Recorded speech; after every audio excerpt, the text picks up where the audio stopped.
Identity is who a person is. It represents a synthesis of the integration of all the self-understanding that you have about yourself.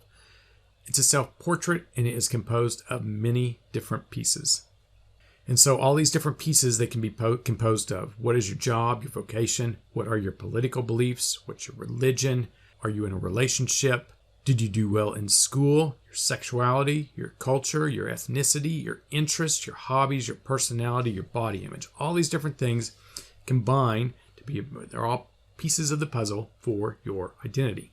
We put these pieces together to form a sense of ourselves continuing through time in a social world, that it is not all these pieces that can disintegrate at all any time. They're a cohesive unit that goes through time.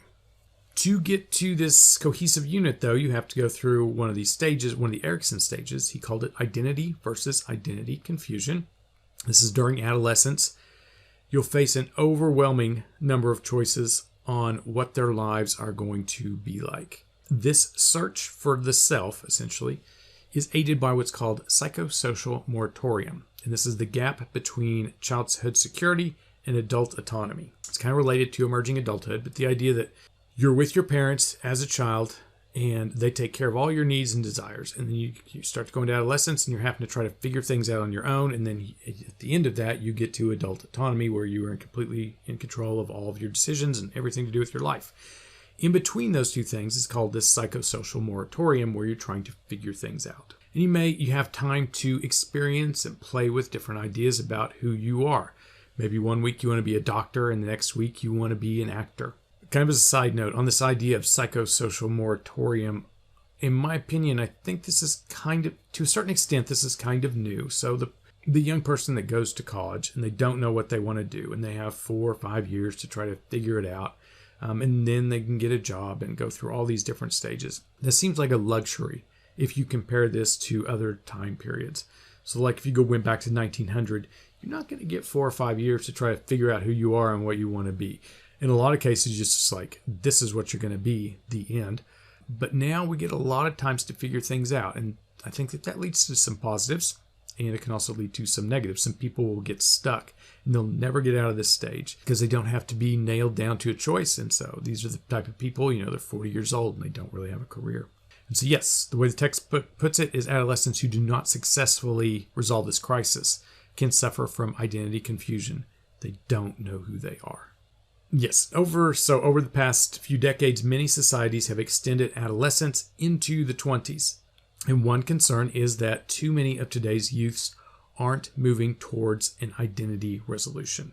Why am I here? What is my calling? What am I supposed to do with my life? Those are questions that you should be able to answer during this time period.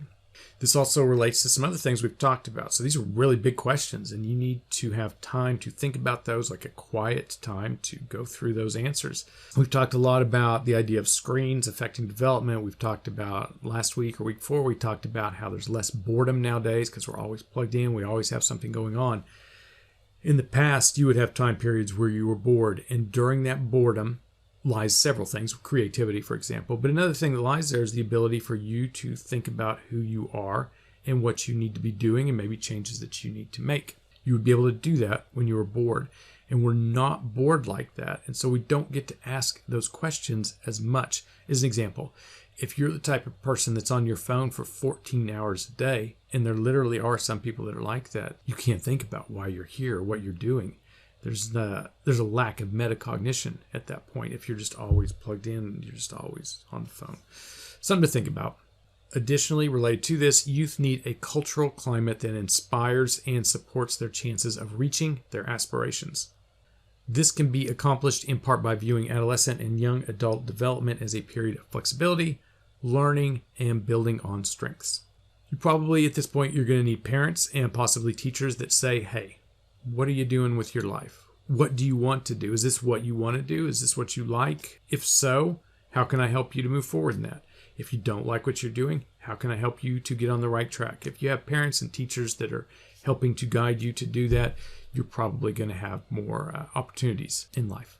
On developmental changes in identity, the identity formation begins with the appearance of attachment, so in infancy, the development of the sense of self, and then the emergence of independence in infancy. The process reaches its final phase with a life review and an integration in old age. It is in adolescence, though, that a person begins to sort through and synthesize childhood identities and identifications to construct a viable path towards adult maturity.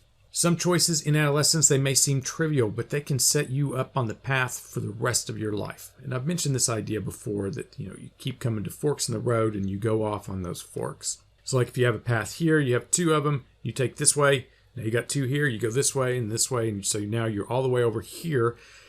Your chances of getting back way over here, where this fork originally was, several years back, it's going to be really hard to get back over there. You've made these choices, and now you're over here.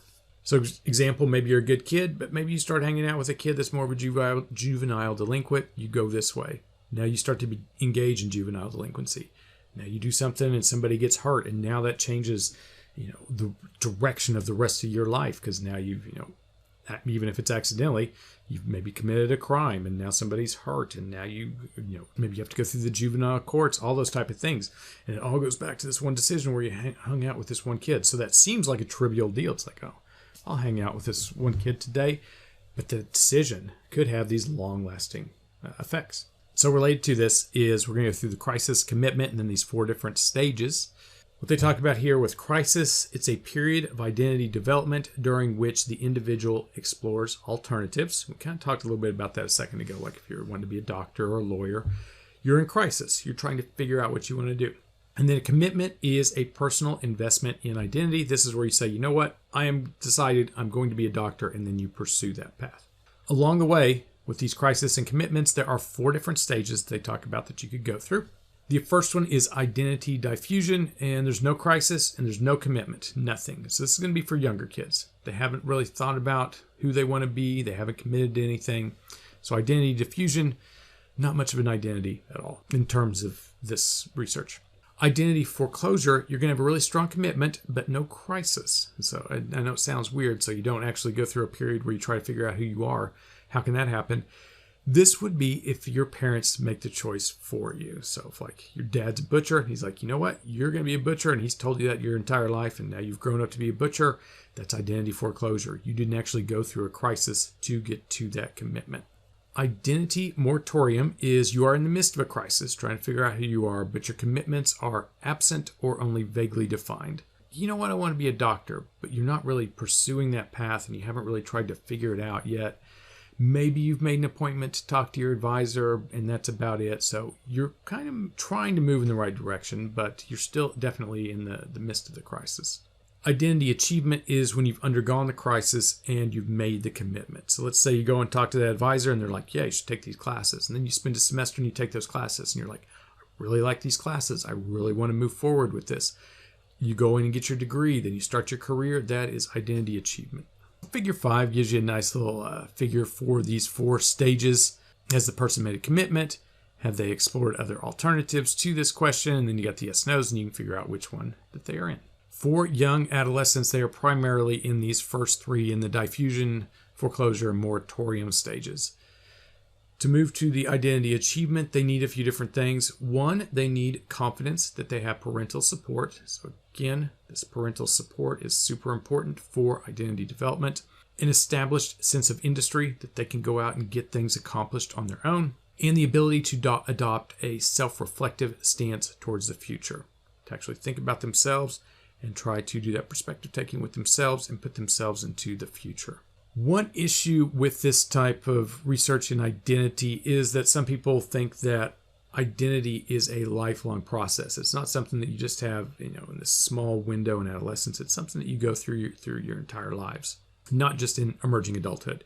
Emerging adulthood, again, is 18 to 25 years of age. But there is a consensus that a lot of key changes in identity do happen during that time. During this time, there's an increased complexity in reasoning, along with all the new experiences, especially if you go to college. And it may stimulate the integration of these different identity dimensions that we've talked about. And then some people will follow what they call these MAMA cycles, where you go through MAMA. So you'll do the moratorium achievement. You'll achieve the identity you're looking for, and then you'll start to experience a bit of a crisis. And you're like, then you need to make a change, and you become you have a new identity. Example for me, I went to college, I got my degrees, become a professor. That's identity achievement to a certain degree. And then I become a father. And that's going to be the identity moratorium. I've kind of slipped into a crisis. I'm slipping into a new role, a new identity. And then as I become a better father, I get the identity achievement. Now I'm a professor and a father. And that's probably going to become more commonplace as people change careers more frequently throughout the lifetimes now compared to previous generations. Okay, next we'll talk about the social context's effects on development.